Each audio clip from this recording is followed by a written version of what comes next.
কাজ নেই যেটা এখানে হয় না, যেটা অত্যন্ত দুঃখজনক এবং আমাদের জন্য এটা একটা কলঙ্কিত অবস্থা। সময় এসেছে রুখে দাঁড়াবার।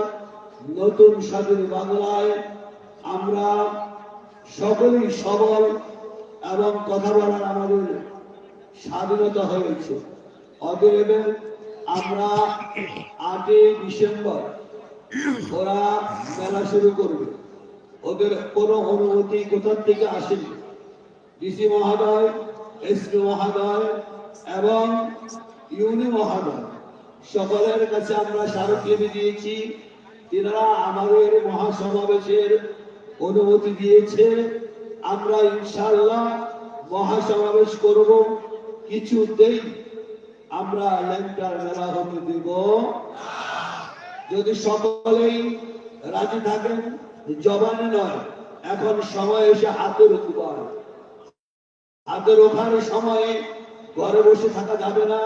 এত বড় একটা অন্যায়কে না রুখে আমরা ক্ষান্ত হব না। ততক্ষণ পর্যন্ত লড়ব যতক্ষণ পর্যন্ত আমাদের দেহে প্রাণ আছে। অতএব আপনাদের সকলকে দাওয়াত দিচ্ছি, সকল ইমাম, সকল মুসল্লি, সকল নেতা কর্মী, রাজনৈতিক অরাজনৈতিক সকলকে আমরা দাওয়াত দিচ্ছি।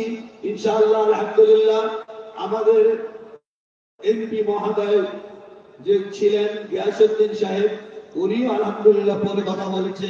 উনিও আলহামদুলিল্লাহ আমাদের পক্ষে থাকবে। অন্যান্য নেতা কর্মীরাও আমাদের পক্ষে থাকবে।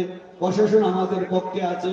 তারপরে কিছু কুচক্রী মহল এটাকে চালিয়ে নেওয়ার অপচেষ্টা চালাচ্ছে। আমরা ইনশাআল্লাহ তাদের সকল রকমের সকল চেষ্টাকে নস্যাৎ করে দিয়ে আমরা ইসলামের ঝান্ডা ওই জমিনে উড্ডয়ন করব। এর পক্ষে আপনারা আছেন তো ইনশাআল্লাহ? ইমাম সাহেবদের মাঝে আপনারা খবর পাবেন। আর মেসেজ দিয়ে যাচ্ছি, শুক্রবারে ইনশাআল্লাহ প্রত্যেক মসজিদ থেকে আমরা বিক্ষোভ মিছিল করব। ইমাম সাহেবের দায়িত্বে আমরা সেই বিক্ষোভ মিছিল করবো তো ইনশাআল্লাহ। ল্যাংটা এবং ইসকন দুইটাকেই এই দেশের শত্রু। এদেরকে এই দেশের এটি প্রত্যেকটাই ভারতের একটা সংস্কৃতি, ভারতের একটা ষড়যন্ত্র। এর থেকে আমাদেরকে রুখতে হবে। ইসকন এবং ল্যাংটার বিরুদ্ধে শুক্রবারে প্রত্যেক মসজিদে মসজিদে বিক্ষোভ হবে ইনশাআল্লাহ। সাথে সাথে 8 ডিসেম্বর রবিবার মহাসমাবেশ হবে। অনেক ওলামায়ে কেরাম সেখানে উপস্থিত থাকবে। আপনারা সকলে উপস্থিত থাকবেন। আল্লাহ আমাদের সকলকে প্রত্যেকটি ভালো কাজের সঙ্গ দেওয়া, অসৎ কাজকে ত্যাগ করার তৌফিক দান করুন। আসসালামু আলাইকুম ওয়া রাহমাতুল্লাহি ওয়া বারাকাতুহু। আলহামদুলিল্লাহ, আর কাল বিলম্ব নয়, এখন আপনাদের সামনে কোরআন সুন্নাহর আলোকে গুরুত্বপূর্ণ নসিহত পেশ করবেন, যার অপেক্ষায় আমরা এতক্ষণ যাবত অপেক্ষমান।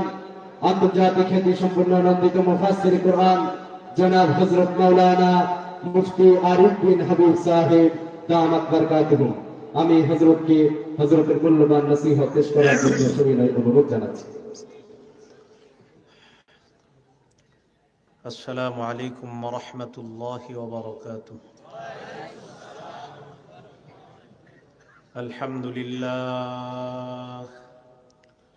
আলহামদুলিল্লাহি কাফা ওয়া সালামুন আলা ইবাদিহিল্লাযীনা ইসতাফা।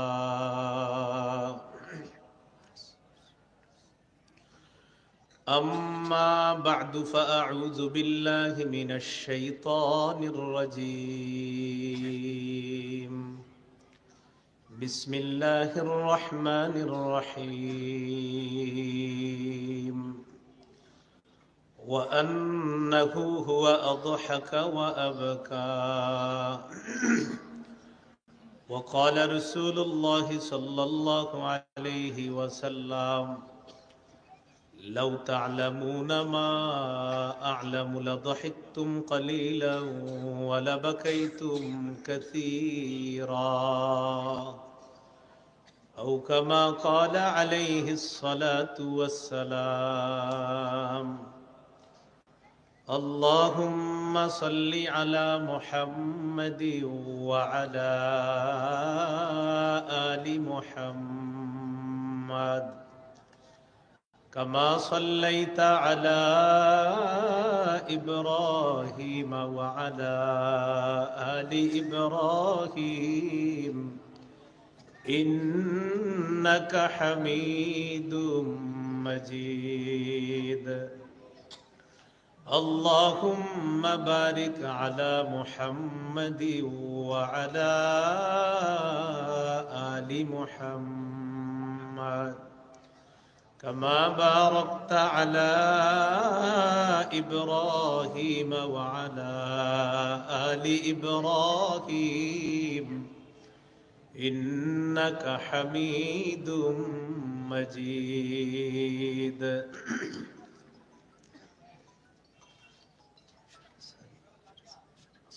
দারুত তাকওয়া মাদ্রাসার উদ্যোগে আয়োজিত তৃতীয় বার্ষিক তাফসীরুল কোরআন মাহফিলের সম্মানিত সভাপতি মুফতি আব্দুস সবুর কাসিমি দামাত বরকাতুহুমুল আলিয়া, মুহতামিম ও শেখুল হাদিস কাসিমুল উলুম মাদানিয়া কাশীপুর মাদ্রাসা, আমন্ত্রিত হযরত উলামায়ে কেরাম, প্রধান মেহমান হাজী আব্দুর রশিদ মেম্বার, সদস্য ১ নং ওয়ার্ড বক্তাবলী ইউনিয়ন পরিষদ, প্রধান অতিথি আলহাজ আতিকুর রহমান নান্নু মুন্সি আমির, বাংলাদেশ খেলাফত আন্দোলন, নারায়ণগঞ্জ জেলা।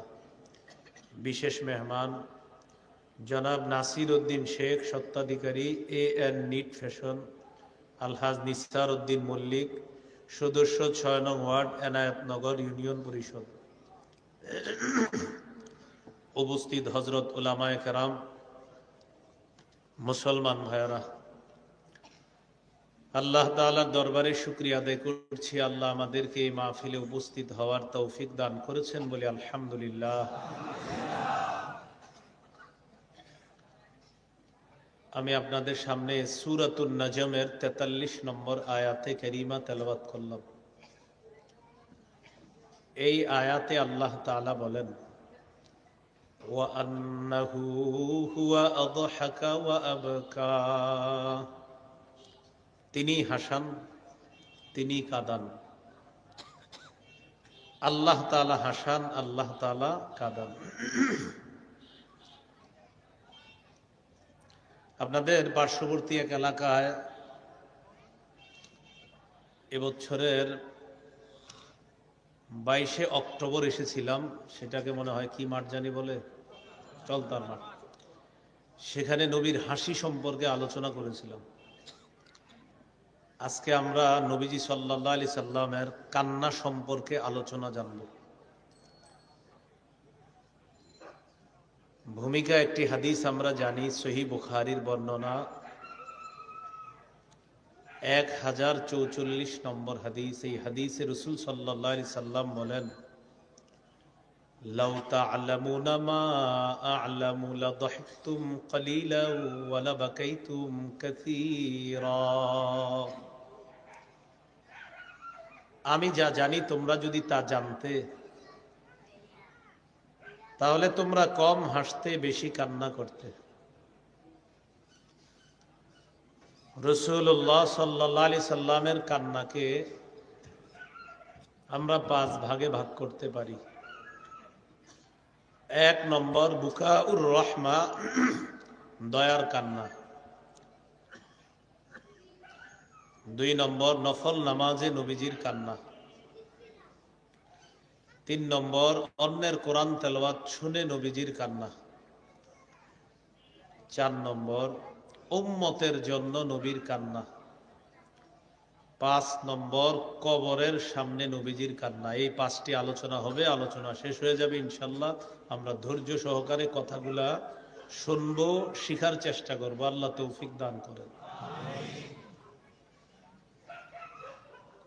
1 নম্বর আলোচনা হলো বুকাউর রহমা, দয়ার কান্না। নবীজি সাল্লাল্লাহু আলাইহি সাল্লামের দয়ার কান্না, এখানে 4টি দৃষ্টান্ত পেশ করি। 1 নম্বর দৃষ্টান্ত সহিহ বুখারীর বর্ণনা, 1284 নম্বর হাদিস।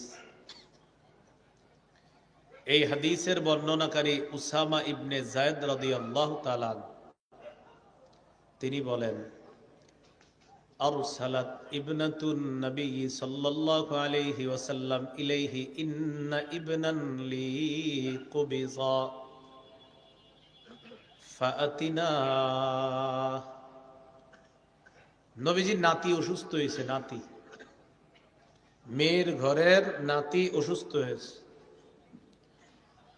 মেয়ে রাসূলুল্লাহ সাল্লাল্লাহু আলাইহি সাল্লামের কাছে সংবাদ পাঠাইলেন, আব্বা আমার ছেলেটা অসুস্থ হয়েছে, আপনি একটু আমাদের বাসায় আসেন দেখার জন্য। فأرسل رسول الله صلى الله عليه وسلم يقرئ السلام ويقول إن لله ما أخذ وله ما أعطى وكل عنده بأجل مسمى فلتصبر ولتحتسب। রাসূলুল্লাহ সাল্লাল্লাহু আলাইহি সাল্লাম তার কন্যার কাছে পাল্টা সংবাদ পাঠাইলেন। কন্যাকে সালাম পাঠাইলেন আর বললেন, কন্যাকে গিয়ে বলবা ইন্না লিল্লাহি মা আখাযা, যা আল্লাহ নিয়ে যান সেটাও আল্লাহর, ওয়া লাহু মা আ'তা, যা আল্লাহ দান করেন এটাও আল্লাহর, ওয়া কুল্লুন ইনদাহু বিআজালিম মুসাম্মা, প্রত্যেকটা জিনিসের একটা নির্ধারিত সময় আছে, তোমার সন্তানের একটা নির্ধারিত সময় আছে। ফালতাসবির ওয়াল তাহতাসিব, আমার কন্যাকে জানায়া দিবা তার ছেলে সে যদি ইন্তেকাল করে তার সময় শেষ হয়ে গেছে, তার সন্তানটাকে যদি আল্লাহ নিয়ে নেয় এটাও আল্লাহর, এতদিন যে তাকে সন্তানটা দিয়েছে তার কাছে রেখেছে তখনও এই সন্তান ছিল আল্লাহর। তো এখন যে সন্তান আল্লাহ নিয়ে নিবে সন্তানটা কার? আল্লাহ। ফালতাসবির ওয়াল তাহতাসিব, মেয়েকে বলবা সে যেন ধৈর্য ধারণ করে এবং সওয়াবের আশা করে। তো এই কথা নবীজির কন্যাকে নবী পাঠাইলেন।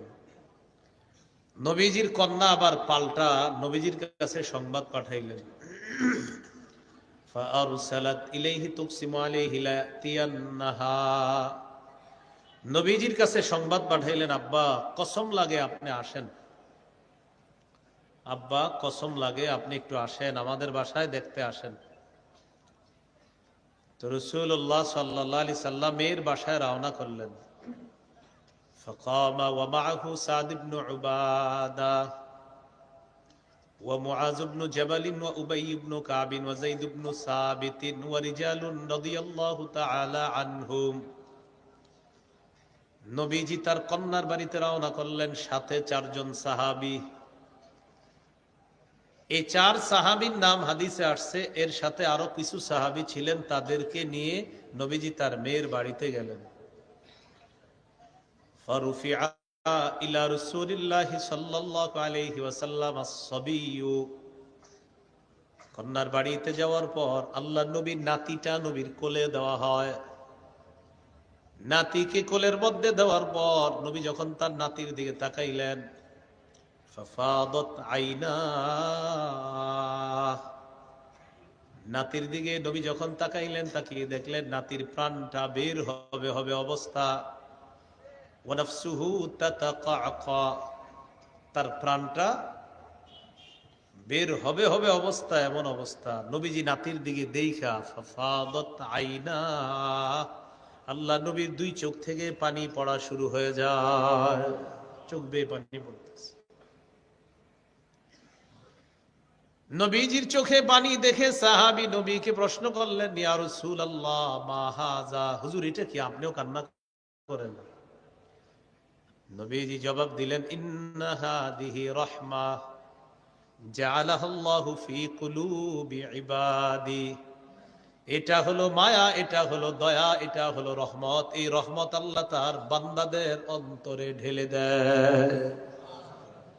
এটা দয়া, এটা মায়া, এটা রহমত। এই রহমত আল্লাহ তাআলা তার বান্দাদের অন্তরে ঢেলে দেয়।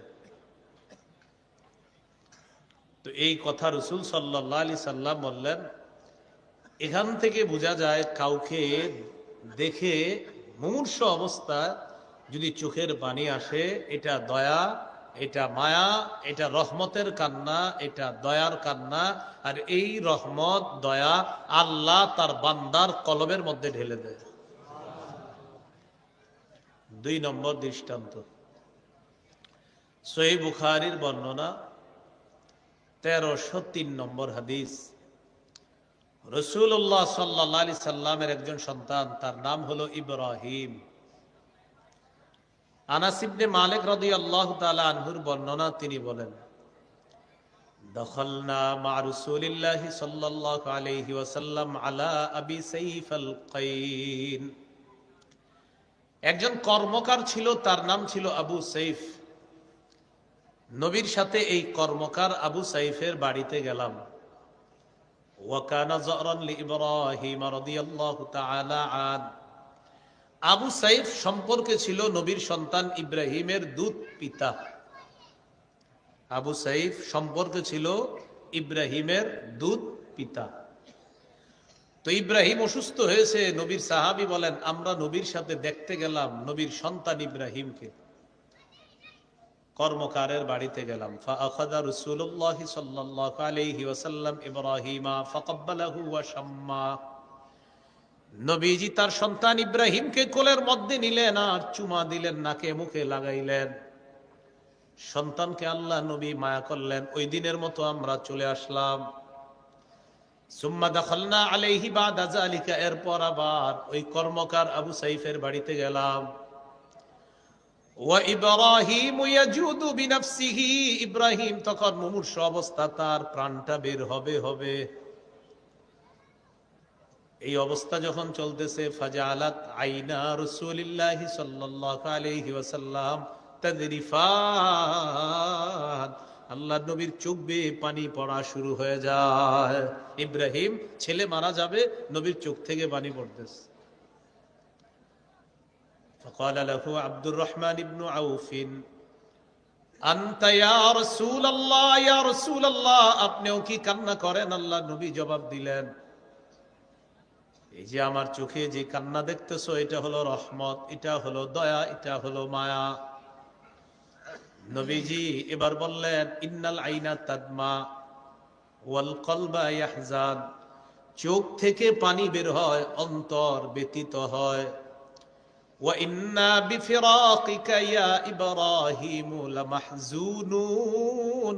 ইব্রাহিম, তোমার বিয়োগ ব্যথায় আমরা শোকাহত, শোক সন্তপ্ত। তোমার বিয়োগ ব্যথায়, তুমি যে দুনিয়া থেকে বিদায় নিলে ইব্রাহিম, তোমার এই বিয়োগ ব্যথায় আমরা শোক সন্তপ্ত।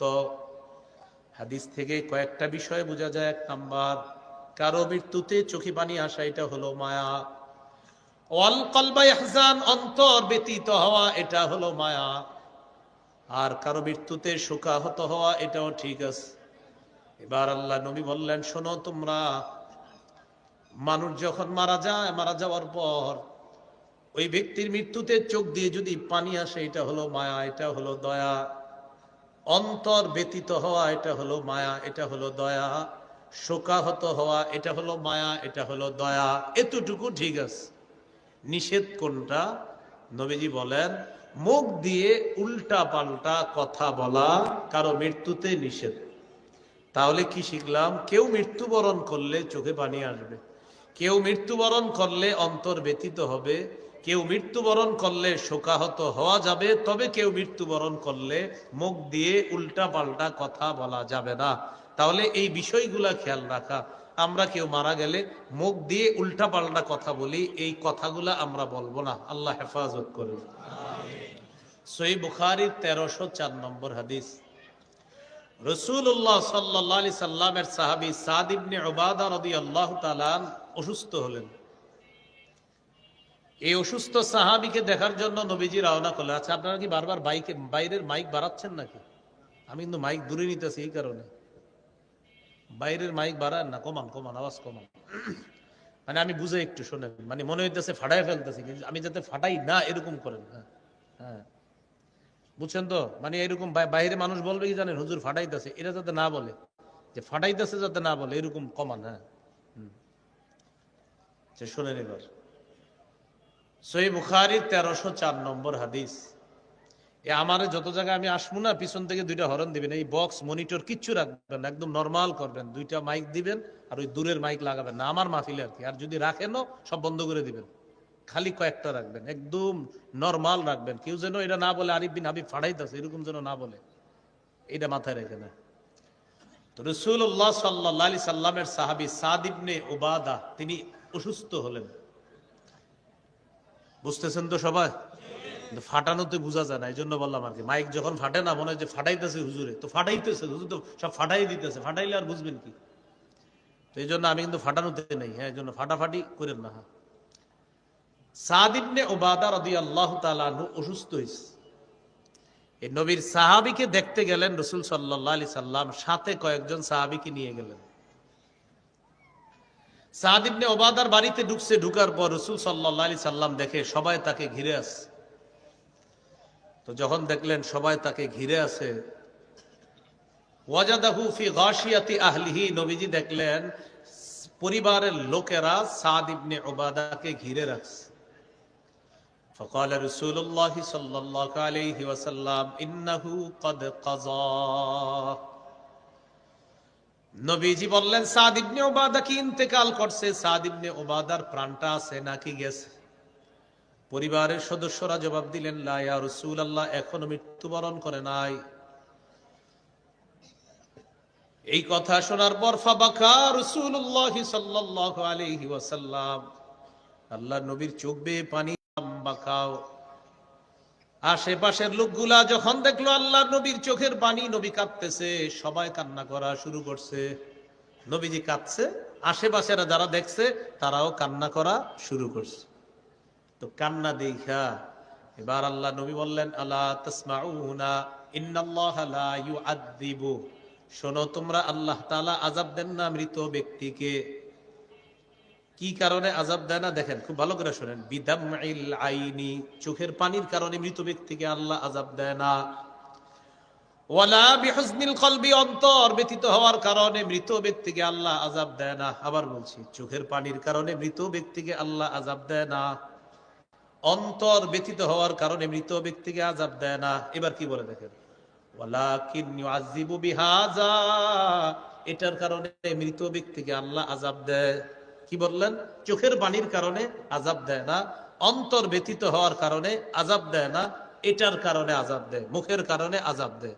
জিহ্বা দিয়ে উল্টা পাল্টা কথা বলে, আল্লাহ তুমি কি আমার ঘর ছাড়া আর কারো ঘর দেখলা না, এই জাতীয় উল্টা পাল্টা কথা বলে, তখন মৃত ব্যক্তিকে এই কথার কারণে আযাব দেওয়া হয়। আর কিছু মহিলা আছে একসাথে বৈশা, তারা আজীব এক স্টাইলের কবিতা পড়ে আর কান্নাকাটি করে, এগুলা কইরা করে। তো এটার কারণে মৃত ব্যক্তির কি হয়? আযাব হয়। তাহলে ভাই বিষয়টা বুঝেন, চোখের পানি আসায় এটা মায়া, অন্তর ব্যথিত হবে এটা মায়া।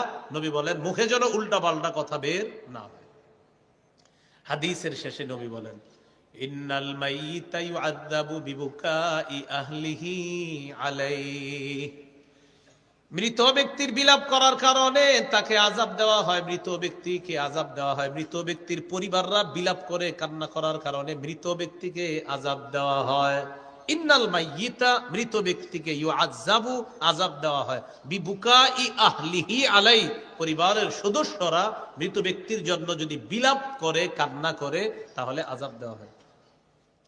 এই জন্য ওমর ফারুক রাদিয়াল্লাহু তাআলা কি করছে দেখেন, ফাকানা ওমর রাদিয়াল্লাহু তাআলা আন ইয়াদরিবু ফিহি বিল আসা ওয়া ইয়াহসি বিত তুরাব ওয়াহসি বিল আসা ওয়াহসি বিত তুরাব। ওমর ফারুক রাদিয়াল্লাহু তাআলা আনহু যদি দেখতেন কোন ব্যক্তি মৃত্যুবরণ করার পর তার পরিবারের কোন সদস্য বিলাপ করে কান্নাকাটি করে, ইয়াদরিবু ফিহি বিল আসা, তাকে লাঠি দিয়ে প্রহার করতেন, এই থামো, প্রহার করতেন। ওয়াহসি বিত তুরাব, মাটি মারতেন, মুখের ভিতরে মাটি ঢুকায়া বসায়া রাখতেন, অথবা পাথর মারতেন, মুখের ভিতরে বালু দিয়া। হযরত ওমর ফারুক বলতেন হ্যাঁ চোখে পানি আসুক, অন্তর ব্যথিত হোক, এটা যাতে নড়াচড়া না করে বালু দিয়া বসায়া রাখতেন। তাহলে চোখ দিয়ে পানি আসতে পারে, অন্তর ব্যথিত হতে পারে, জবান দিয়ে উল্টা পাল্টা কথা যেন বের না হয়, ওমর ফারুক মুখে বালু দিয়ে মুখ থামায় রাখতেন। কান্না করো, ঠিক আছে, মুখ দিয়ে উল্টা পাল্টা কথা বলবা না। আল্লাহ আমাদের সকলকে যে বিলাপ জাতীয় কুসংস্কার থেকে হেফাজত করে। 4 নাম্বার দৃষ্টান্ত, সহিহ বুখারীর বর্ণনা 2798 নম্বর হাদিস। এই হাদিসের মধ্যে আছে মুতার যুদ্ধে রাসূল সাল্লাল্লাহু আলাইহি সাল্লাম 3 জন সেনাপতির ব্যাপারে বললেন। প্রথমে যায়েদ ইবনে হারেসা নেতৃত্ব দিবে, সে শহীদ হয়ে গেলে নেতৃত্ব দিবে জাফর। জাফর শহীদ হয়ে গেলে নেতৃত্ব দিবে আব্দুল্লাহ ইবনে রাওয়াহা। আব্দুল্লাহ ইবনে রাওয়াহা সেও যদি শহীদ হয়ে যায়, মুসলমানদের মধ্যে যে কোনো একজন পতাকা নিবে, সে পতাকা নেওয়ার পর মুসলমানরা লড়াই করবে। বাকি 3 জনের ব্যাপারে নবী বললেন সে শহীদ হয়ে গেলে সে নেতৃত্ব দিবে। জিহাদের ময়দানে সাহাবীরা চলে গেলেন। রাসূলুল্লাহ সাল্লাল্লাহু আলাইহি সাল্লাম মসজিদে নববীর মিম্বরে দাঁড়াইলেন। দাঁড়ানোর পর মুতার যুদ্ধের বিবরণ দিতে লাগলেন। মুতার যুদ্ধের বিবরণের মধ্যে রাসূল সাল্লাল্লাহু আলাইহি সাল্লাম বলতে লাগলেন, জিবরিল আমিন আল্লাহ রাসূল সাল্লাল্লাহু আলাইহি সাল্লামের কাছে এসে সব বর্ণনা দিয়ে দিচ্ছে। হুজুর যায়েদ শহীদ হয়ে গেছে, হুজুর জাফর শহীদ হয়ে গেছে, হুজুর আব্দুল্লাহ ইবনে রাওয়াহা শহীদ। এই বর্ণনাগুলা আল্লাহ রাসূল সাল্লাল্লাহু আলাইহি সাল্লাম মুতার প্রান্তরের বর্ণনা মসজিদে নববীতে শোনাইতেছে। কিভাবে শোনাচ্ছে দেখেন। আখাযার রায়াতা যাইদুন ফাউসিবা, নবীজি বলেন যায়েদ ইবনে হারেসা পতাকা নিয়েছে, ফাউসিবা তাকে শহীদ করে দেওয়া হয়েছে। সুম্মা আখাযাহা জাফর, এরপর জাফর পতাকা নিয়েছে, ফাউসিবা জাফরকেও শহীদ করে দেওয়া হয়েছে। সুম্মা আখাযাহা আব্দুল্লাহ ইবনে রাওয়াহা ফাউসিবা, এরপর আমার সাহাবী আব্দুল্লাহ ইবনে রাওয়াহা পতাকা নিয়ে নেতৃত্ব দিয়েছে, ফাউসিবা তাকেও শহীদ করে দেওয়া হয়েছে। সুম্মা আখাযাহা খালিদ ইবনুল ওয়ালিদ আন গায়রি ইমরা, এরপর মুসলমানদের মধ্যে খালিদ ইবনুল ওয়ালিদ পতাকা নিয়েছে, ফাফুতিহা লাহু, আল্লাহ তাআলা তার নেতৃত্বে মুসলমানদেরকে বিজয় দান করে দেয়। খালিদ ইবনুল ওয়ালিদ পতাকা নেওয়ার পর আল্লাহ মুসলমানদেরকে বিজয় দান করেছেন। এবার রাসূল সাল্লাল্লাহু আলাইহি সাল্লাম ওই যে মুতার প্রান্তরের বর্ণনাগুলা দিলেন, দেওয়ার পর নবীজি চোখের দিকে তাকায় সাহাবায়ে কেরাম দেখে, দারাফাত আইনা, আল্লাহ নবীর চোখ বেয়ে পানি পড়া শুরু হয়। নবীজি মুতার প্রান্তরের শহীদদের ব্যাপারে বলতে লাগলেন, মায়াসুররুহুম আন্নাহুম ইনদানা, শহীদরা আমাদের কাছে থাকুক এটা তাদেরকে আনন্দ দেয় না। শহীদরা যেখানে যে নিয়ামতের মধ্যে আছে ওই নিয়ামত পেয়ে তারা উল্লাসিত, আমাদের কাছে থাকা এটা তাদের জন্য আনন্দদায়ক না। আল্লাহর কাছে যে পুরস্কার পেয়েছে এটা নিয়ে তারা উল্লাসিত। এই কথা বলার পর 3 জন সাহাবী তাদের বিয়োগ ব্যথায় আল্লাহ নবীর চোখ দিয়ে পানি পড়া শুরু হয়ে যায়। এই যে পানিটা পড়ছে এটা দয়ার কান্না, এটা মায়ার কান্না। বুঝে আসছেনি সবাই? তাহলে এই চোখের পানি আসাটা এটা মায়ার কান্না, এটা দয়ার কান্না। 2 নাম্বার, রাসূলুল্লাহ সাল্লাল্লাহু আলাইহি সাল্লাম নফল নামাজে কান্না করা। নাসাইর বর্ণনা মনে আসেনি? কান্না কয় প্রকার নবীজির? 5 প্রকার। 2 নাম্বার নফল নামাজে নবীর কান্না। নাসাইর হাদিস 1214 নম্বর হাদিস। এই হাদিসের মধ্যে আছে, আন মুতাররিফিন আন আবিহি আতাইতুন নবিয়্য সাল্লাল্লাহু আলাইহি ওয়াসাল্লাম। মুতাররিফ রাহমাতুল্লাহি আলাইহি তার পিতা থেকে বর্ণনা করেন, তার পিতা বলেন, আমি নবীজির কাছে আসলাম, আসার পর হুয়া ইউসাল্লি, আল্লাহ নবীকে নামাজের মধ্যে পাইলাম। নবীজিকে নামাজে এমন অবস্থায় পাইলাম, ওয়ালি জাওফিহি আজিজুন কা আজিজিল মিরজাল, ইয়ানি ইয়াবকি, আল্লাহর নবীর বুক থেকে কলসির মধ্যে পানি টকবক করলে যেমন আওয়াজ বের হয়, নবীর বুক থেকে এমন আওয়াজ বের হচ্ছিল। ভালো করে তাকায় দেখলাম, ইয়ানি ইয়াবকি, আল্লাহ নবী নফল নামাজে কান্না করতেছে, তার চোখ দিয়ে পানি পড়তেছে। কলসির ওই টকবক পানির আওয়াজের মতো আল্লাহ নবীর বুক থেকেও এমন একটা আওয়াজ বের হচ্ছে। নবীজি নফল নামাজে কান্না করতেছে। তো নফল নামাজে কান্না আসবে কিভাবে? কোরআনের কিছু সূরার অনুবাদ শিখতে হবে আপনাদের। বিশেষ করে 29-30 নম্বর পারায় যে সূরাগুলো আছে, এই সূরাগুলার অনুবাদ শিখে নেওয়ার চেষ্টা করবেন। যেমন সূরা হাক্ক, সূরা মাআরিজ, সূরাতুদ দাহর, সূরা ইনসান যেটাকে বলা হয়, সূরা কিয়ামা, সূরা মুরসালাত, আর 30 পারা সবগুলা সূরা যদি অনুবাদ শিখতে পারেন, ইমাম সাহেব যখন পড়বে তখন দেখবেন কিছু কিছু জায়গা বুঝে আসার কারণে আপনার চোখ থেকে পানি আসতে পারে। এই পানি আসাটা, এটা হলো সালাতে চোখে পানি আসা, এটা আল্লাহ রসুলের চোখে পানি আসতে। দ্বিতীয় একটা দৃষ্টান্ত মুসনাদে আহমদের বর্ণনা। আলী রাদিয়াল্লাহু তাআলা আনহু বলেন, মা কানা ফিনা ফারিসুন ইয়াওমা বাদরিন গায়রুল মিকদাদি রাদিয়াল্লাহু তাআলা আন। বদর যুদ্ধের দিন আমাদের মাঝে মিকদাদ রাদিয়াল্লাহু তাআলা আনহু ছাড়া আর কোনো ঘোর ছোঁয়ার ছিল না। বদর যুদ্ধের দিন মিকদাদ ছাড়া আমাদের মাঝে আর কোনো ঘোর ছোঁয়ার ছিল না। একজন ঘোর ছোঁয়ার ছিল, তার নাম মিকদাদ রাদিয়াল্লাহু তাআলা। আলী রাদিয়াল্লাহু তাআলা আনহু বলেন, বদর প্রান্তরে যেদিন যুদ্ধ হবে এর আগের দিন রাতের বেলা আমি সবার দিকে তাকাইলাম, তাকায় দেখি সবাই ঘুমায়। বলেন সবাই কি করে? আবার সবাই কি করে? ইল্লা রাসূলুল্লাহ সাল্লাল্লাহু আলাইহি ওয়াসাল্লাম তাহতা শাজারাতিন ইউসাল্লি ওয়া ইয়াবকি হাত্তা আসবাহা। তালাশ করতেছি আমির সাহেব কোথায়, মানে নবীজি কোথায়। আলী রাদিয়াল্লাহু তাআলা আনহু বলেন, সবাইকে যখন দেখলাম ঘুমায়, হঠাৎ তাকায় দেখি একটা গাছের নিচে দাঁড়ায় আল্লাহ রাসূল নামাজের মধ্যে নামাজ পড়তেছে, নফল নামাজের মধ্যে কান্না করতেছে। এই অবস্থায় সকাল পর্যন্ত কাটায় দেন। নফল নামাজে নবীজি কান্না করতেছে। দেখছেন এমন সেনাপতি যদি হয়, এই সেনাবাহিনীরে হারাতে পারে কে বলেন? সেনাবাহিনী ঘুমায়, সেনাপতি কি করতেছে? নফল সালাত। ইদানিং কালে আমরা যারা নেতৃত্বে আসে, আমরা খালি যত আরামের মধ্যে থাইকা আর অন্যদেরকে যত ব্যারামের মধ্যে পাঠাইতে চাই, ঠিক না? এরকম করা যাবে না। নেতৃত্বে যে থাকবে তারও অনেক মেহনত করতে হবে, তিনি আল্লাহওয়ালা হতে হবে, খোদা ভীরু হতে হবে, তার মাঝে তাকওয়া থাকতে হবে। নেতৃত্বে যে আসবে মুশরিকদের পক্ষে কোনো কথা বলতে পারবে না। বিশেষ করে মুসলিম নেতৃত্বে যে আসবে, মুশরিকদের সাথে কোনো বন্ধুত্বের তার মধ্যে কোনো গন্ধ থাকতে পারবে না। কাদের সাথে? মুশরিকরা। মুসলমানের সবচেয়ে বড় শত্রু ইহুদি আর মুশরিকরা। আল্লাহ বলেছেন, লাতাজিদান্না আশাদ্দান নাসি আদাওয়াতাল লিল্লাযিনা আমানুল ইয়াহুদা ওয়াল্লাযিনা আশরাকু। অবশ্যই অবশ্যই আপনি ইমানদারদের সবচেয়ে বড় শত্রু পাবেন ইহুদিদেরকে এবং মুশরিকদেরকে। এই জন্য মুশরিক যারা, আবার মুশরিক কাদেরকে বলবেন? এখন মুসলমান নামদারি অনেক মানুষ আছে যারা এরাও শিরিক করে। ওই যে সামনে কি অনুষ্ঠান হবে বললো না হুজুর, এখানেও তো একদম সরাসরি শিরিক হবে। কি হয়? সরাসরি কি হয়? শিরিক হয়। গাজার আসর হয়, তো এগুলো সব নিষেধ। গান বাদ্য হয়, ঢোল তবলা হয়, হয় না? এগুলো স্পষ্ট নিষেধ। সহিহ বুখারীর 5590 নম্বর হাদিসের বর্ণনা। ক্বালা রাসূলুল্লাহ সাল্লাল্লাহু আলাইহি ওয়াসাল্লাম, লা ইয়াকুনান্না মিন উম্মতি আকওয়াম ইস্তাহিল্লুনাল হিররা ওয়াল হারিরা ওয়াল খামরা ওয়াল মাআজিফা।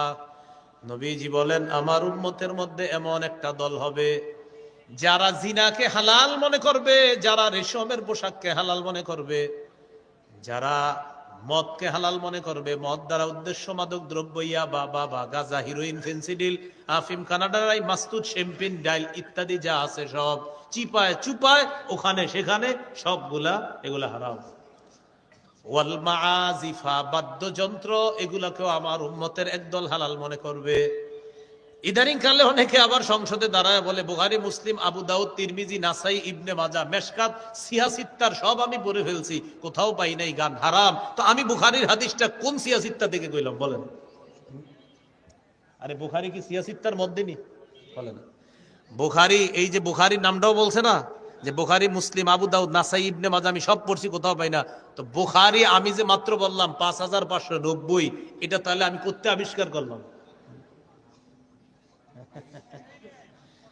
তাহলে যিনি এই কথা বলছে যে সিয়াসিত্তার সব পড়ছি কোথাও পাই না, নিঃসন্দেহে প্রতারক, ভণ্ড আর জাতির সাথে তামাশা করার জন্য জনপ্রতিনিধি হয় নাই, বরং জনপ্রতিনিধিরা যেখানে বসবে সে পবিত্র জায়গাগুলা তারা তামাশার পাত্র বানায় দিয়েছে। পুরা তামাশা চলত, খালি তেলের উপরে তেল চলত। কি এক তামাশা, ফাইজলামি! এটা কি তামাশার জায়গা ছিল সংসদ?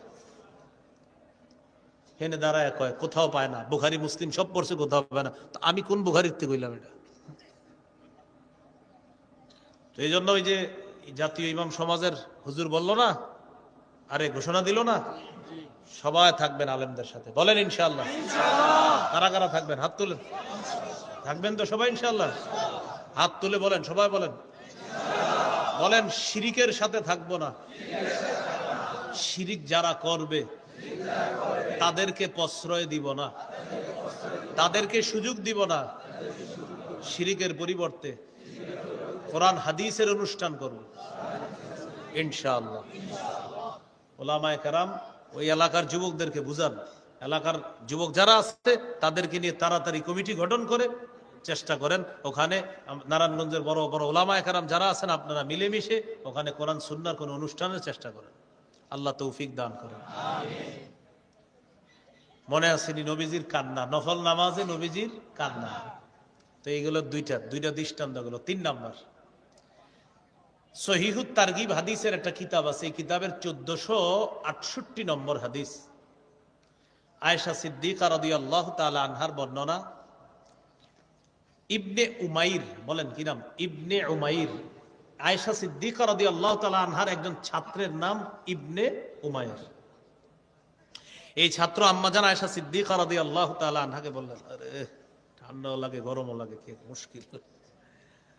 তো এই ছাত্র একদিন বললেন আম্মাজান আয়েশা সিদ্দিকা রাদিয়াল্লাহু তাআলা আনহাকে, আখবিরিনা বিআজাবি শাইইন রাআইতিহি মির রাসূলিল্লাহি সাল্লাল্লাহু আলাইহি সাল্লাম। আম্মাজান, আমাদেরকে এমন একটা ঘটনা শোনান যেটা আপনার জীবনে দেখা সবচেয়ে আশ্চর্য ঘটনা। নবীর তো পুরা জীবনের সবকিছু আশ্চর্য, এমন একটা ঘটনা শোনান যেটা আপনার দেখা সবচেয়ে আশ্চর্য। ফাসাকাতাত, আম্মাজান চুপ রইলেন। মন দিয়ে শোনেন হাদিসটা। চুপ রয়ে আম্মাজান বললেন, হা হা তোমাদেরকে শোনাই, শোনো। লাম্মা কানা লাইলাতুম মিনাল লায়ালি, এক রাত্রে নবীজির পালা আমার ঘরে, অর্থাৎ নবীজির একাধিক স্ত্রী ছিলেন। তো নবীজি একদিন এক স্ত্রীর কাছে যাইতেন। আম্মাজান বলেন একদিন আমার ঘরে নবীর পালা। তো সেদিন রাসূল সাল্লাল্লাহু আলাইহি সাল্লাম আমার ঘরে এসে আমাকে বললেন, আয়েশা জারিনি আতাআব্বাদিল লাইলাতি লিরাব্বি। বান্দার হক কি গুরুত্ব দিতেন দেখেন। আয়েশা, আজকে রাতটা তুমি আমার কাছে পাও না, এটা বান্দার হক। তো এই হক, এটা তুমি আমার কাছে পাও না। আমি একজন স্বামী, তুমি স্ত্রী, স্বামী হিসাবে আমার কাছে তুমি পুরা রাত পাও না। কিন্তু আমি চাইতেছি আজকে রাতটা আল্লাহর ইবাদত করব, যদি তুমি আমাকে অনুমতি দাও। তুমি অনুমতি দিলে ইবাদত করব। চিন্তা করেন, আল্লাহর পরে যিনি শ্রেষ্ঠ, কোনো সন্দেহ নাই, তিনি তার স্ত্রীর কাছে বলতেছে তুমি যদি আমাকে সুযোগ দাও তাহলে রবের ইবাদত করব। এখান থেকে বান্দার হকের গুরুত্ব বুঝে আসে যে আল্লাহ রাসূল সাল্লাল্লাহু আলাইহি সাল্লাম বান্দার হক কতটা গুরুত্ব দিতেন। আম্মাজান যে জবাবটা দিলেন আপনারা আশ্চর্য হবেন জবাব শুনে। আম্মাজান বললেন, ওয়াল্লাহি ইন্নী লা উহিব্বু কুরবাক ওয়া উহিব্বু মা ইয়াসুররুকা ইয়া রাসূলুল্লাহ। ইয়া রাসূলুল্লাহ, আপনার কাছাকাছি থাকা এটা আমার যেমন পছন্দ, আপনি যা পছন্দ করেন এটাও আমার পছন্দ। আপনার কাছে থাকতে পারাটা এটা আমার খুব পছন্দ, আবার আপনি যেটা পছন্দ করেন এটাও আমার পছন্দ। আপনি আজকে রাত ইবাদতে কাটাইবেন, যেহেতু আপনি ইবাদত করাটা আজকে আপনার পছন্দ, আমি আয়েশারও পছন্দ। তা আম্মাজান বলেন এই কথা বলার পর নবীজি ওযু করলেন। ওযু করার পর নামাজে দাঁড়াইলেন। আমি নবীজির দিকে তাকাইলাম, তাকায় দেখি দাঁড়ানো অবস্থায় কাঁদতেছে, নামাজের মধ্যে চোখে পানি পড়তেছে। ফালাম ইয়াজাল ইয়াবকি, চোখে পানি পড়তেছে, অবিরত পানি পড়তেছে। হাত্তা বাল্লা হিজরাহু, গাল মুবারক ভিজে গেছে পুরাটা অশ্রুতে। তো নামাজে দাঁড়ানো অবস্থা এটা। এরপরে নবী যখন সিজদা গেলেন, বসলেন, আমি তাকাইলাম বসা অবস্থায়। কানা জালিসান, এবার দেখলাম বসে বসে কি করে। তো ভালো করে তাকায় দেখি বসা অবস্থায় চোখ থেকে পানি পড়তেছে। হাত্তা বাল্লা লিহিয়াতা, দাড়ি মুবারক গুলা ভিজে গেছে। ভালো করে তাকাইলাম, তাকায় দেখি সুম্মা বাকা ফালাম ইয়াজাল ইয়াবকি, আরো কাঁদতেছে। কাঁদতে কাঁদতে জামাবে পানি গড়িয়ে হাত্তা বাল্লাল আরদ, সামনের জমিন ভিজে গেছে। একটু ভাবেন তো, গাল ভিজে যাওয়া, দাড়ি ভিজে যাওয়া, জামা ভিজে যাওয়া, জমিন ভিজে যাওয়া। আমাদেরকে তো বোম মারলেও চোখে পানি আসে না এখন। আর ইলেকট্রনিক মিডিয়ার যুগে তো পানি হারায় গেছে। এখন কাঁদতে চাইলেও আপনি কাঁদতে পারবেন না। মুনাজাতে মাঝে মাঝে কান্না আসতে চায়, চোখের পানি চোখের এখানে আইসা বলে আমি আর বাইরে যাবো না। কেন? কই যে এই পরিমাণ ক্যামেরা সেরও দিকে আমি যাইতে পারবো না, পরে চইলা যায় আবার নিচে। এটা বুঝেন না? কারণ মুনাজাতটাও যদি ভিডিও করে এখানে যদি কান্না করা যায় তো এটা আবার আগামীকালকে প্রচুর ভিউ হবে, কামাই হবে। এক আজীব যন্ত্রণা। কানতেও পারবেন না, কারণ আপনার চারদিকে আপনার ফোকাস করা হচ্ছে। কানবা, চোখের পানি আইসা বলবে আমি কিন্তু বাইর হব না, আমি চলে যাচ্ছি। কারণ যে চারদিকে যে যন্ত্রণা, এই যান্ত্রিক যন্ত্রণায় আমি বাইরে আসতে সম্ভব না আমার পক্ষে। এই জন্য ইদানিং কালে চোখের পানি কই জানি চলে গেছে। আগে কান্নাই তো, এখন কান্না আসে না। আল্লাহ তাআলা পবিত্র কোরআনে বলেন, মানুষ এমন পাথর ফেটে ঝর্ণা বের হয়, পাথর ফেটে নদী তৈরি হয়ে যায়। কিছু মানুষের কলব, আল্লাহ তাআলা বলেন, আও আসাদ্দু কাসওয়া, এদের কলব পাথরের চেয়েও কঠিন। কিছু পাথর আছে এমন, যে পাথর থেকে ঝর্ণা প্রবাহিত হয়, যে পাথর থেকে পানি বের হয়ে নদী নালাও তৈরি হয়ে যায়, কিন্তু আদম সন্তানের চোখ ওই পাথরের চেয়ে আরো শক্ত, ওই কলব পাথরের চেয়ে আরো শক্ত। সেই কলব থেকে পানি আসে না। আল্লাহ বলছে কোরআনে, ওয়াইন্না মিনাল হিজারাতি লামা ইয়াতাফাজ্জারু মিনহুল আনহার ওয়াইন্না মিনহা লামা ইয়াশাক্কাকু ফায়াখরুজু মিনহুল মা ওয়াইন্না মিনহা লামা ইয়াহবিতু মিন খাশিয়াতিল্লাহ। কিছু পাথর সেটা ফেটে পানি বের হয়, কিছু পাথর ফেটে ঝর্ণা প্রবাহিত হয়, আর কিছু পাথর আল্লাহর ভয়ে কাঁদতে থাকে। পাথর কে কাঁদে? পাথর কাঁদে। তা আল্লাহ বলেন, আদম সন্তানের কলব এত কঠিন, ওখান থেকে পানি আসে না। আল্লাহর পরে যিনি শ্রেষ্ঠ, তার চোখ দিয়ে পানি বের হয়ে গাল ভিজে গেছে, দাড়ি ভিজে গেছে, সামনের মাটি ভিজে গেছে। কল্পনায় আনেন যে তার এত কান্না করা কি দরকার, যার আগে পরে কোনো গুনাহ নাই। কাঁদতে কাঁদতে হযরত বেলাল রাদিয়াল্লাহু তাআলা আনহু ফজরের আজান দিয়ে দিছে। তো বেলাল রাদিয়াল্লাহু তাআলা আনহুর নিয়ম হলো, তিনি আজান দেওয়ার পরে নবীজির বাসায় আসতেন, আসার পর নবীজিরে ডাকতেন, হুজুর নামাজের সময় হইছে, ডাকতে আসতেন। নবীজি ফজরের আজান হওয়ার পরে ঘরেই সুন্নত পড়তেন। সুন্নত পড়ার পর স্ত্রীর দিকে তাকাইতেন। স্ত্রী যদি ঘুমন্ত থাকতেন তাকে জাগ্রত করতেন, আর ঘুমন্ত না থাকলে তো স্ত্রীর সাথে কিছু কথা বলতেন। এরপরে হযরত বেলাল রাদিয়াল্লাহু তাআলা আনহু আসতেন, আসার পর নবীজিরে ডাকতেন। তখন রাসূল সাল্লাল্লাহু আলাইহি সাল্লাম যাইতেন। আজকে হযরত বেলাল আসতে রাসূল সাল্লাল্লাহু আলাইহি সাল্লামকে ডাকার জন্য আসছে হযরত বেলাল। আসার পর দেখে নবীজি কান্না করতেছে, তাকাইছে নবীজির দিকে, দেখে নবীজি কাঁদতেছে। নবীজিরে বললেন, তাবকি ইয়া রাসূলুল্লাহ, কাদ গফারাল্লাহু লাকা মা তাকদ্দামা মিন যামবিকা ওয়া মা তাআখার। হুজুর আপনি কান্না করেন, আপনার তো আগে পরে কোনো গুনাহ নাই, আপনি কান্না করেন কেন? নবীজি জবাব দিলেন, আফালা আকুনু আবদান শাকুরা, আমি কি আল্লাহর শুকরগুজার বান্দা হব না বেলাল? আল্লাহর শুকরগুজার বান্দা হব না, যিনি আমাকে এত শ্রেষ্ঠত্ব দান করেছেন? সে আল্লাহর দরবারে আজকে রাতটা একটু কাটলাম। এরপরে নবীজি বলেন, বেলাল লাকাদ নাযালাল লাইলাতা আয়াতুন, আজকে এমন একটা আয়াত নাজিল হয়েছে, ওয়াইলুন লিমান ক্বারাআহা ওয়া লাম ইয়াতাফাক্কার ফিহা, যে ব্যক্তি এই আয়াতটা তেলাওয়াত করলো আর চিন্তা করলো না, সে ধ্বংস। এমন একটা আয়াত আজকে রাত্রে নাজিল হয়েছে। এই আয়াত হলো সূরা আলী ইমরানের 190 নম্বর আয়াত। আল্লাহ তাআলা বলেন, ইন্না ফি খালকিস সামাওয়াতি ওয়াল আরদি ওয়া ইখতিলাফিল লাইলি ওয়ান নাহারি লাআয়াতিল লিউলিল আলবাব, আসমান জমিন সৃষ্টির মাঝে, দিন এবং রাতের পরিবর্তনের মাঝে জ্ঞানীদের জন্য নিদর্শন রয়েছে। তো আল্লাহ বলে, জ্ঞানী কারা? আল্লাযীনা ইয়াযকুরুনাল্লাহা কিয়ামা, যারা দাঁড়িয়ে আল্লাহর জিকির করে, ওয়া কুউদা, যারা বসে আল্লাহর জিকির করে, ওয়া আলা জুনুবিহিম, যারা শুয়ে শুয়ে আল্লাহর জিকির করে। তাহলে জ্ঞানী কারা? দাঁড়িয়ে আল্লাহর জিকির করে, যারা বসে আল্লাহর জিকির করে, যারা শুয়ে শুয়ে আল্লাহর জিকির করে। বুদ্ধিজীবী যারা আপনারা মনে করেন জ্ঞানী, তারা প্রকৃত জ্ঞানী না। যারা আল্লাহর জিকির করে দাঁড়িয়ে বসে শুয়ে, আল্লাহ বলে তারাই জ্ঞানী। তাহলে কার কথা সত্য? আপনারা কি বুদ্ধিজীবী মানে কি মনে করেন? বুদ্ধি আছে অনেক, মানে বুদ্ধিজীবী মানে কি শিক্ষিত? বুদ্ধিজীবী মানে হলো যে বুদ্ধি বিক্রি করে খায়। জীবী মানে কি? জীবিকা উপার্জন করে। বুদ্ধিজীবী মানে বুদ্ধি বেচে, জীবী মানে জীবিকা উপার্জন করে। তো এর মানে আপনি মনে রাখবেন, বুদ্ধিজীবী হওয়ার জন্য কিন্তু শিক্ষিত হওয়া জরুরি না। হ্যাঁ, শিক্ষিত মানুষও বুদ্ধিজীবী হয়, আবার অশিক্ষিত মানুষও বুদ্ধিজীবী হতে পারে। কারণ বুদ্ধিজীবী মানে যে বুদ্ধি বিক্রি করে খায়। তো অনেক অশিক্ষিত মানুষ যারা নাম লিখতে পারে না, কোটিপতি, ব্যবসা করে কোটিপতি হয়ে গেছে, আছে না? সেও বুদ্ধিজীবী।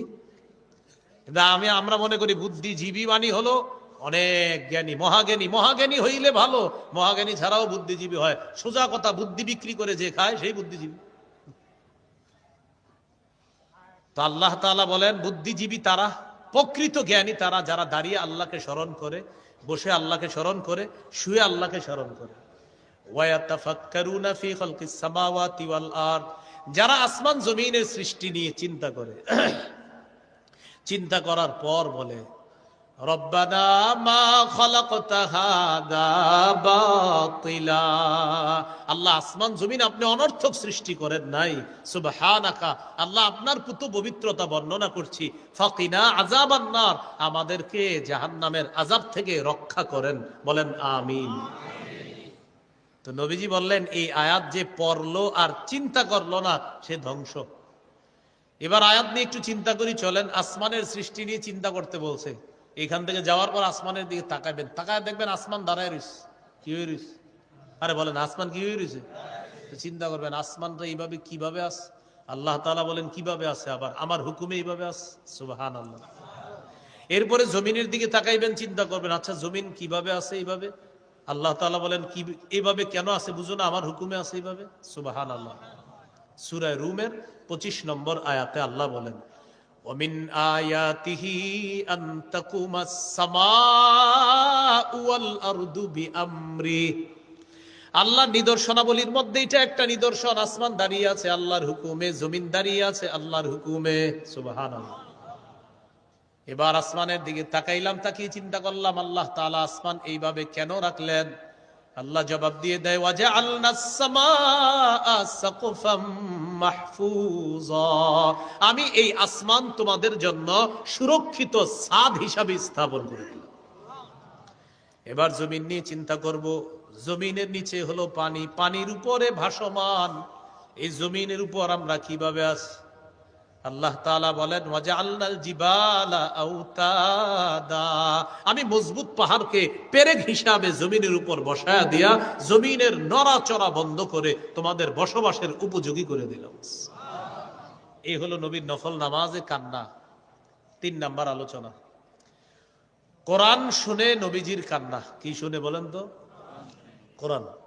আগে আমার সাথে বলেন, কোরআন পড়ব, কোরআন শুনবো।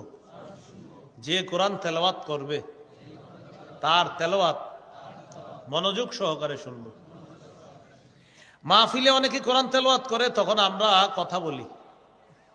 মাহফিলে দেখবেন মাগরিবের পরে কোরআন তেলাওয়াত দেয়, আর আমরা চারদিকে শুধু কথা আর কথা বলি। চারদিকে একজন আরেকজনকে বলি তেলাওয়াত চলতেছে, একটু পরে বক্তা বসবে, চল চল চল যাই। মানে বক্তা বসার আগে যেটা হইতেছে এটা কোনো কাজ না। এটা কি? যে আরে তেলাওয়াত চলতেছে, কোনো মধ্যে সময় কাটাইতেছে, চল চল একটু পরে বক্তা বসবে। ওই মুহূর্তে যে গজব আসে না আমাদের উপরে, শুকরিয়া আদায় করেন। মাগরিবের পরে একটা ছেলেকে কোরআন তেলাওয়াত দিয়ে মঞ্চের মধ্যে আসে যারা, আইসা যিনি আলোচনা করবে একটু পরে তাকে বইসা বলে, হুজুর চা খাইবেন, বিস্কুট খাবেন, পানি খাবেন, পান দিমু, সুপারি দিমু। আর একটা ছেলে তেলাওয়াত করতেছে। অর্থাৎ হুজুরেরও তেলাওয়াত শোনা দরকার নাই, আয়োজক যারা তাদেরও দরকার নাই। আর দেখবেন যাদের আয়োজন ওখানেও চা পান পর্ব চলতেছে, আর সবাই বলতেছে তাড়াতাড়ি খা, একটু পরে হুজুর বসবে বয়ানে। অর্থাৎ তেলাওয়াত যেটা চলতেছে এটা কোনো কাম না, হুজুরের বয়ানটা হইলো কাম। কি কথা কি সত্য? এই কাজ আর করেন না। যখন কোন ছেলে তেলাওয়াত করবে, মঞ্চে যারা থাকবে চুপচাপ বসা থাকবে, উপস্থাপক সাহেবও চুপচাপ, মাইকম্যান চুপচাপ, সামনে যারা চুপচাপ। মাদ্রাসার ভিতরে কোনো চা পান টান পর্ব চলবে না, সেখানেও সবাই বলবেন ভাই চুপচাপ কোরআন তেলাওয়াত শুনুন। সবাই জোরে বলেন কেন? বলেন কেন? আল্লাহ তাআলা বলেছেন, ওয়াইদা কুরিআল কুরআন, যখন কোরআন তেলাওয়াত করা হয়, ফাসতামিউ লাহ, এক নাম্বার হুকুম কান পেতে শোনো। 2 নাম্বার ওয়া আনসিতু, মনোযোগ সহকারে শুনবা। 2 ওয়া আনসিতু, চুপ থাকবা। বলেন কোরআন তেলাওয়াত যখন হবে তখন আল্লাহর মৌলিক হুকুম কয়টা? 2টা। বলেন আমার সাথে, কান পেতে শোনা, চুপ থাকা। তাহলে যে তেলাওয়াত করবে 1 নাম্বার কাজ কান পেতে তার তেলাওয়াত শুনবো, 2 নাম্বার চুপ থাকবো। মনে থাকবেন ইনশাআল্লাহ। সহিহ বুখারীর বর্ণনা 5055 নম্বর হাদিস। এই হাদিসের বর্ণনাকারী আব্দুল্লাহ ইবনে মাসউদ রাদিয়াল্লাহু তাআলা, তিনি বলেন, قال لي رسول الله صلى الله عليه وسلم اقرأ علي। আব্দুল্লাহ ইবনে মাসউদকে আল্লাহ নবী বলেন, আব্দুল্লাহ ইবনে মাসউদ তুমি আমাকে কোরআন পড়ে শোনাও। আব্দুল্লাহ ইবনে মাসউদ রাদিয়াল্লাহু তাআলা আনহু জবাব দিলেন, আকরাউ আলাইকা ওয়া আলাইকা উনজিলা। ইয়া রাসূলুল্লাহ, কোরআন আপনার উপর নাজিল করা হয়েছে, আমি কোরআন পড়ে শোনাবো। হুজুর, কোরআন তো আপনার উপর নাজিল করা হয়েছে, আমি আপনাকে কোরআন পড়ে শোনাবো? নবীজি বললেন, ইন্নী আশতাহি আন আসমাআহু মিন গায়রি, আমার মন চায় আমি অন্যের কাছ থেকে কোরআন তেলাওয়াত শুনি। এটা আমি নবীরও মাঝে মাঝে মন চায়। সুবহানাল্লাহ। তাহলে যখন কোরআন শুনবো কি জানি থাকবো? 1 নাম্বার কান পেতে শুনবো, 2 নাম্বার কি থাকবো? একটা হাদিস শোনেন, এটা শোনার পর বুঝে আসবে কতটা চুপ থাকা দরকার। একদিন রাতের বেলা রাসূল সাল্লাল্লাহু আলাইহি সাল্লাম তার স্ত্রী আয়েশা সিদ্দিকা রাদিয়াল্লাহু তাআলা আনহাকে নিয়ে হাঁটতে বের হয়েছেন। আপনারাও রাতের বেলা একটু হাঁটতে বের হবেন, মেলা টেলায় যায়েন না, এমনি রাস্তাঘাটে হাইটা আবার ঘরে চলে যাবেন। রাতের বেলা হাঁটতে বের হবেন স্ত্রীকে নিয়ে, এটা সুন্নত। তো নবীজি তার স্ত্রীকে নিয়ে হাঁটতে বের হয়েছে। বের হওয়ার পর এক জায়গায় গিয়ে দেখে নবীর এক সাহাবী আবু মুসা রাদিয়াল্লাহু তাআলা দাঁড়িয়ে দাঁড়িয়ে কোরআন তেলাওয়াত করতেছে। সুবহানাল্লাহ। নবীজি তার স্ত্রীকে নিয়ে সাহাবীর পিছনে দাঁড়ায় দাঁড়ায় চুপচাপ কোরআন তেলাওয়াত শুনতেছে। ভাই, এই হাদিসটা শোনানোর উদ্দেশ্য শুধু এতটুকু শোনানোই উদ্দেশ্য শুধু না। একটু চিন্তা করবেন, কল্পনায় আনবেন, একজন সাহাবী কোরআন তেলাওয়াত করতেছে, আর আল্লাহর পরে যিনি শ্রেষ্ঠ, যার উপর কোরআন নাজিল হয়েছে, তিনি চুপচাপ তার পিছনে দাঁড়িয়ে কোরআন শুনতেছে। সাথে তার স্ত্রী আয়েশা সিদ্দিকা রাদিয়াল্লাহু তাআলা আনহা চুপচাপ তেলাওয়াত শুনে আবার চুপচাপ চলে গেছে। সাহাবী বুঝতেও পারে নাই যে আমার পিছনে এতক্ষণ নবীজি দাঁড়ায় কোরআন তেলাওয়াত শুনছে, সাহাবী বুঝতে পারে নাই। পরের দিন আবু মুসা রাদিয়াল্লাহু তাআলা নবীজির কাছে গেলেন। যাওয়ার পর রাসূল সাল্লাল্লাহু আলাইহি সাল্লাম বললেন, আবু মুসা, কি খবর? রাতের বেলা অমুক জায়গায় কোরআন তেলাওয়াত করতেছিলা, তাই না? হুজুর, আপনি কিভাবে জানলেন? নবীজি বললেন, আবু মুসা, আমি আর আয়েশা তোমার পিছনে দাঁড়িয়ে দাঁড়িয়ে চুপচাপ তোমার তেলাওয়াত শুনে আবার চুপচাপ চলে আসছে। সাহাবী বললেন, লাউ আলিমতু বিমাকানিকা লাহাব্বারতু লাকা তাহবীরা। হুজুর, আমি যদি জানতাম আমার পিছনে আপনি আছেন, তাহলে আমি আরো সুন্দর করে কোরআন তেলাওয়াত করতাম। ভাই, কি শিখলাম এখান থেকে? নবী সাল্লাল্লাহু আলাইহি সাল্লাম স্ত্রীকে নিয়ে হাঁটতে বের হলেন, কোরআন তেলাওয়াত হইতেছে, চুপচাপ দাঁড়ায়া তেলাওয়াত শুনে আবার চুপচাপ চলে গেলেন। তাহলে আমাদের এই মসজিদগুলোতে যখন তেলাওয়াত হবে আমরা কি করব? 1 নাম্বার কান পেতে শুনবো, 2 নাম্বার চুপ থাকবো ইনশাআল্লাহ। মনে আছে না আব্দুল্লাহ ইবনে মাসউদ রাদিয়াল্লাহু তাআলা আনহুকে বলছে কোরআন পড়ে শোনাও। فقرأت النساء حتى إذا بلغت فكيف إذا جئنا من كل أمة بشهيد وجئنا بك على هؤلاء شهيدا। আব্দুল্লাহ ইবনে মাসউদ রাদিয়াল্লাহু তাআলা আনহু বলেন, সূরা নিসা তেলাওয়াত করা শুরু করলাম।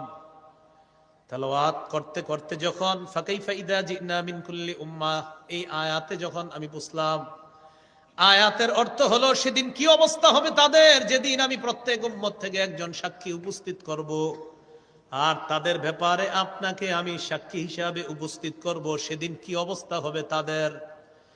এই আয়াতে আসার পর আল্লাহ নবী সাহাবী আব্দুল্লাহ ইবনে মাসউদকে বললেন, আমসিক, তুমি থেমে যাও।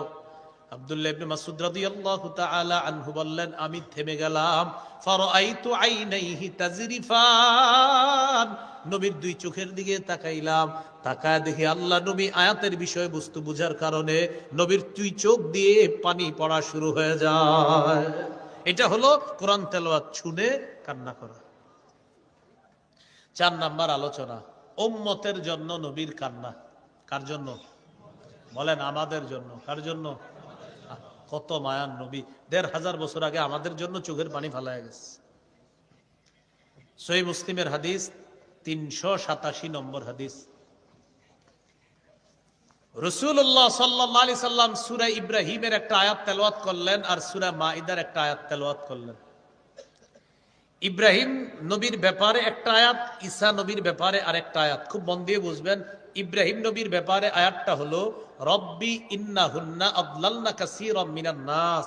আল্লাহ, এই মূর্তিগুলা অনেক মানুষকে পথভ্রষ্ট করে দিয়েছে। ফামান তাবিআনি ফাইন্নাহু মিন্নি, যারা আমার অনুসরণ করলো তারা আমার অন্তর্ভুক্ত। ওমান আসানি ফাইন্নাকা গফুরুর রহিম। আল্লাহ, যারা আমার নাফরমানি করলো আপনি তো ক্ষমাশীল, আপনি দয়ালু। অর্থাৎ ইব্রাহিম নবীর নাফরমান উম্মতের জন্য মায়া লাগতেছে, আহারে তাদের কি হবে, এই নিয়ে আল্লাহর কাছে ইব্রাহিম নবীর খুব কাকুতি মিনতি। এবার ঈসা নবীর কাকুতি মিনতি দেখেন। ঈসা নবী বলবেন, ইন তুআযিবহুম ফাইন্নাহুম ইবাদুক ওয়া ইন তাগফির লাহুম ফাইন্নাকা আনতাল আজিজুল হাকীম। আল্লাহ, তাদেরকে যদি আপনি শাস্তি দেন তারা তো আপনারই বান্দা, আর তাদেরকে যদি আপনি ক্ষমা করে দেন আপনি ক্ষমাশীল, আপনি দয়ালু, আপনি মহাপরাক্রমশালী আল্লাহ। উম্মতের জন্য ইব্রাহিম নবীর মায়া, ঈসা নবীর উম্মতের জন্য মায়া। 2 নবীর উম্মতের মায়ার কথা আল্লাহ নবীর যখন স্মরণ হয়, ফাবাকা ফালাম ইয়াজাল, নবীজি কান্না করা শুরু করলেন। ফারাফা ইয়াদাই, হাত উপরে উঠাইলেন। ফালাম ইয়াজাল ইয়াবকি, উপরে হাত উঠিয়ে নবীজি বলতে লাগলেন, আল্লাহুম্মা উম্মতি, আল্লাহুম্মা উম্মতি, আল্লাহ আমার উম্মত, আল্লাহ আমার উম্মত। ফাবাকা, এটা বলে আল্লাহ নবী কান্না করা শুরু করে দেয়। আল্লাহ আমার উম্মত, আমার উম্মত, তাদের কি হবে, এটা বলে কান্না শুরু করছে। নবীজি মুনাজাতে আছে, ওই অবস্থায় ওই মুহূর্তে জিবরিল আমিনকে নবীর কাছে পাঠাইছে আল্লাহ। ওই অবস্থায় জিবরিল, যাও আমার হাবিবকে গিয়ে জিজ্ঞাসা করো এত কাঁদতেছে কেন। আমি জানি কেন কাঁদতেছে, এরপরেও তোমারে সাক্ষী রাখবো, তুমি যাও। জিবরিল আসছে, আসার পর বলতেছে, আপনি কাঁদতেছেন কেন? তাইয়ুশাই নিবকিকা, কোন জিনিস আপনাকে কাঁদায়? রাসূলুল্লাহ সাল্লাল্লাহু আলাইহি সাল্লাম জবাব দিলেন, ইব্রাহিম নবী উম্মতের জন্য মায়া, ঈসা নবী উম্মতের জন্য মায়া, আমার উম্মতের কথা মনে পড়ছে তাই আমি কাঁদতেছি। হাবিব, আল্লাহ জানে আপনি কেন কাঁদেন, শুধু জিজ্ঞাসা করার জন্য পাঠাইছে, আমি জিজ্ঞাসা করলাম, আমি চলে যাচ্ছি। আল্লাহর কাছে গিয়ে বললেন, আল্লাহ আপনার হাবিব কাঁদতেছে উম্মতের জন্য। ওই যে ঈসা নবী উম্মতের জন্য মায়া, ইব্রাহিম নবী উম্মতের জন্য মায়া, এর জন্য কাঁদতেছে। আল্লাহ তাআলা বলেন, জিবরিল আমি তো জানি কেন কাঁদতেছে, তুমি যাও আমার হাবিবকে গিয়ে বলে দাও, ইন্না সানুরদিকা ফি উম্মাতিকা ওয়ালা নাসুউকা, আমার নবীকে জানায়া দাও, হাবিব আমি আল্লাহ আপনার উম্মতের ব্যাপারে আপনাকে খুশি করে দিব, খুশি করে দিব। ওয়ালা নাসুউকা, আপনাকে আমি অসন্তুষ্ট করব না। আচ্ছা বলেন তো, আল্লাহ কাউকে খুশি করলে কেমন খুশি করবে?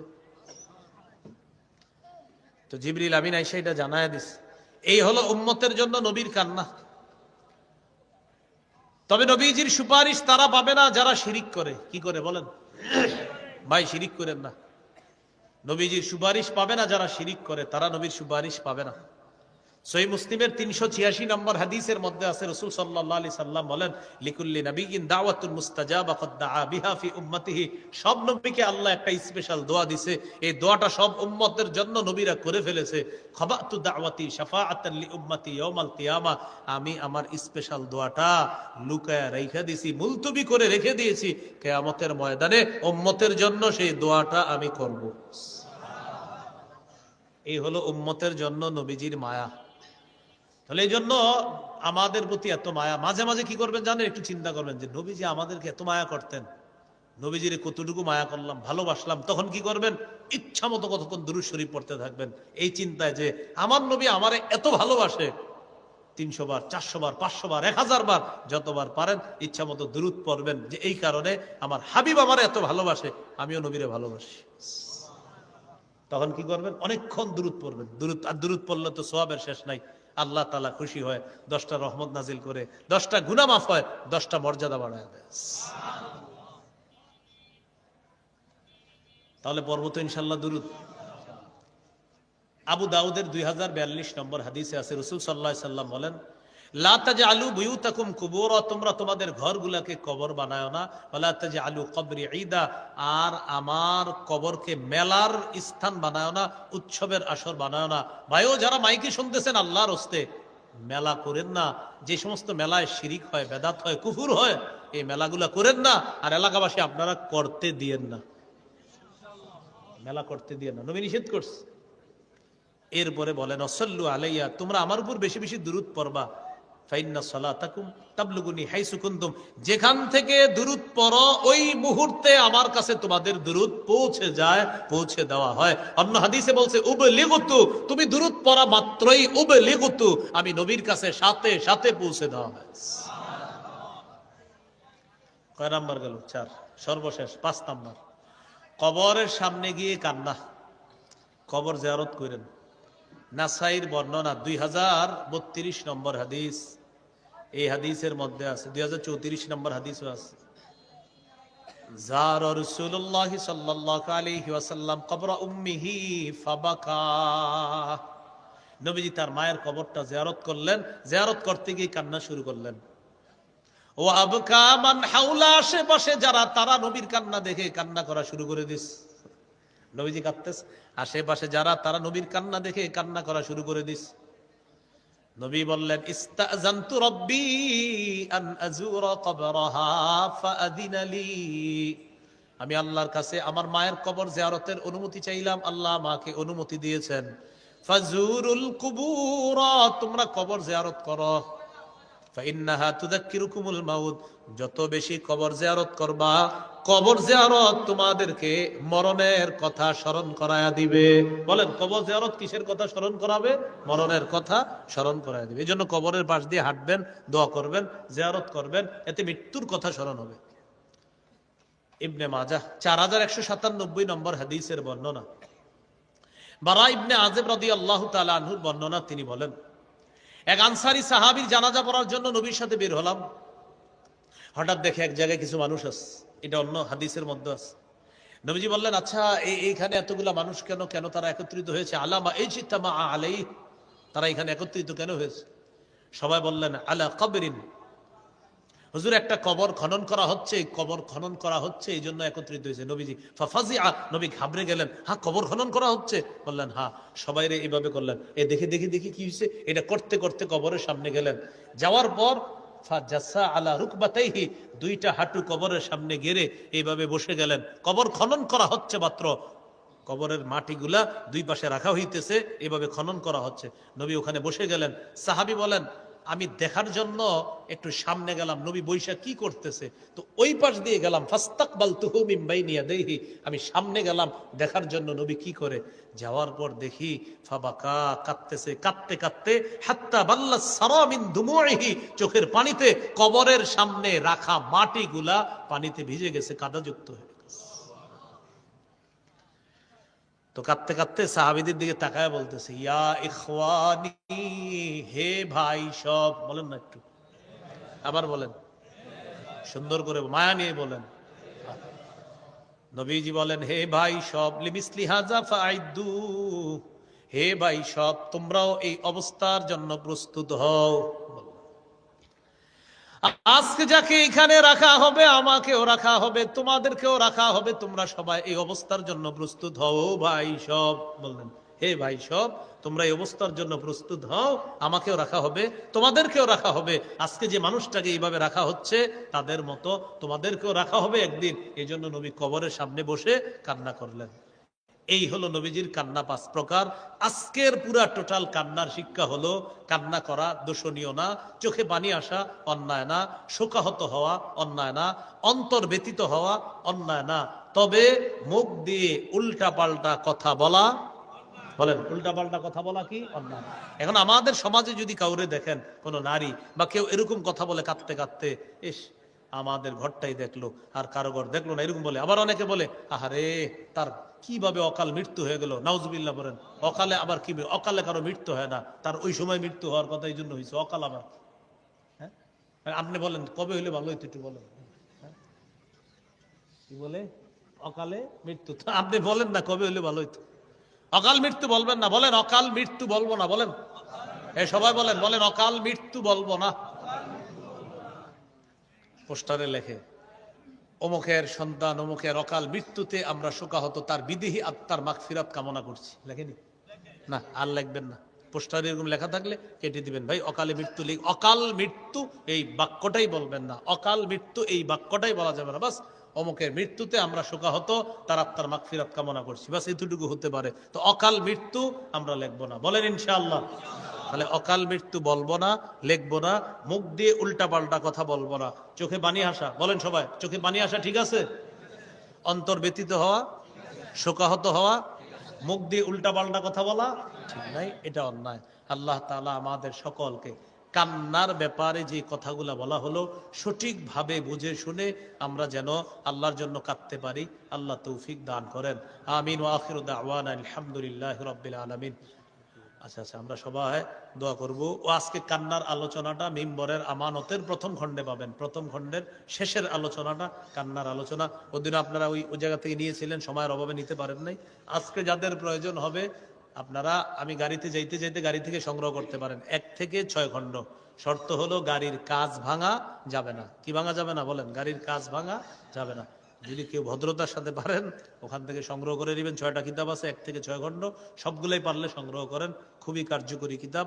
প্রথম খণ্ড সন্তানের 64টা অধিকার, দ্বিতীয় খণ্ড শিরিক বেদাত কুফর তাওহীদ, তৃতীয় খণ্ড হালাল হারাম, চতুর্থ খণ্ড স্বামী স্ত্রীর অধিকার, পঞ্চম খণ্ড লা ইলাহা ইল্লাল্লাহর ব্যাখ্যা, ষষ্ঠ খণ্ড নামাজ সম্পর্কে আলোচনা।